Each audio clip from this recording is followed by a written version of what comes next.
Don't come to the party tonight.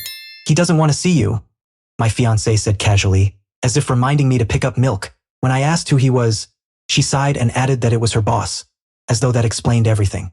Her words landed heavier than she realized. I had supported her career from the start. Late nights, sacrificed weekends, constant encouragement. And now my presence was suddenly inconvenient. I didn't argue. I didn't probe further. I simply said, "All right." Calm confuses people who expect resistance. She grabbed her coat, already halfway out the door, confident the conversation was finished. The apartment felt unusually quiet once she left, as if it held a secret I hadn't wanted to see. I paused, replaying her sentence in my head. It wasn't about a party. It was about priority. For the first time, I stopped pretending I was being treated as an equal partner in my own future. I didn't pace or call anyone. I went to the bedroom and sat on the edge of the bed, letting clarity settle. Truth rarely arrives with fireworks. It arrives with quiet relief. I opened the closet and pulled out a suitcase, moving slowly, deliberately. I wasn't angry. I was finished negotiating my place. Essentials first, then documents, then items with meaning. On the dresser, the engagement ring caught the light. I picked it up and felt the weight of every promise attached to it. Promises require mutual respect to survive. I placed the ring in its box and tucked it into my bag. There was no dramatic note, no warning scent. Leaving wasn't revenge. It was alignment. I walked through the apartment one last time, noticing how little of it felt shared anymore. When I locked the door, the click sounded final. Quiet, clean, necessary. I checked into a small hotel across town and turned my phone off. Silence felt like oxygen. Somewhere else, the party continued, lights and laughter masking the imbalance that had been growing for months. For the first time in weeks, I slept deeply. By morning, I felt steady, not euphoric, just grounded. I changed passwords, updated logistics, removed my name from shared accounts. None of it felt rushed. Certainty erases urgency.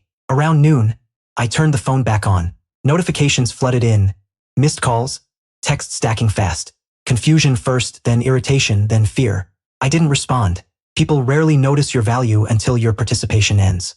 I spent the afternoon walking unfamiliar streets, letting distance do its work.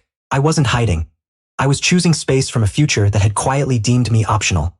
She returned late, still dressed for the party, expecting a quiet apartment and a compliant apology. Instead, she found empty rooms, open closets, and silence where certainty used to be. Panic spreads quickly when assumptions collapse.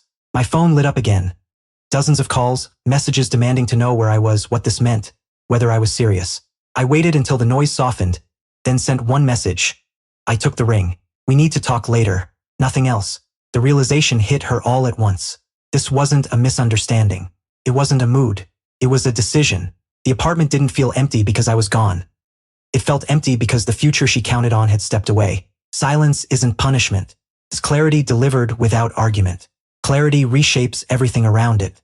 When we finally spoke, her voice sounded unfamiliar, urgent, shaken.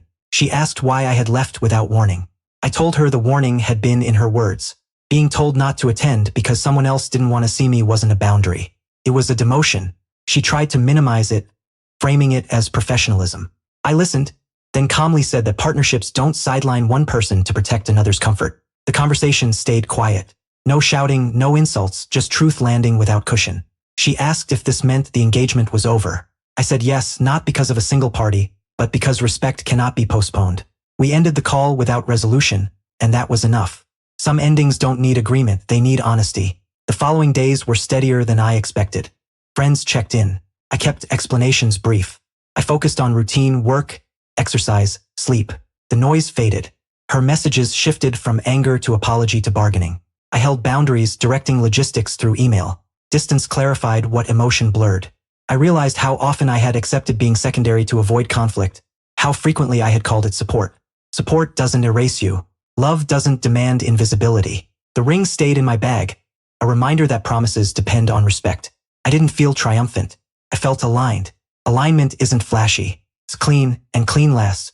Weeks later, the apartment was no longer mine, but my life felt like it belonged to me. Better sleep, fewer second guesses, clearer decisions.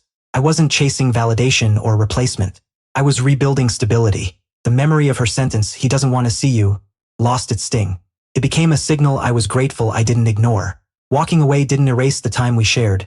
It honored it by refusing to cheapen what commitment should feel like. Boundaries don't harden you. They clarify you. and clarity attracts peace. Looking back, that night didn't end an engagement. It revealed the truth beneath it. When I calmly said, "All right," and packed, I wasn't disappearing to punish. I was listening to what she had said about my place. Lesson: when someone makes you optional to protect another's comfort, choose yourself. You don't need a scene to end confusion. Sometimes, an empty apartment says everything.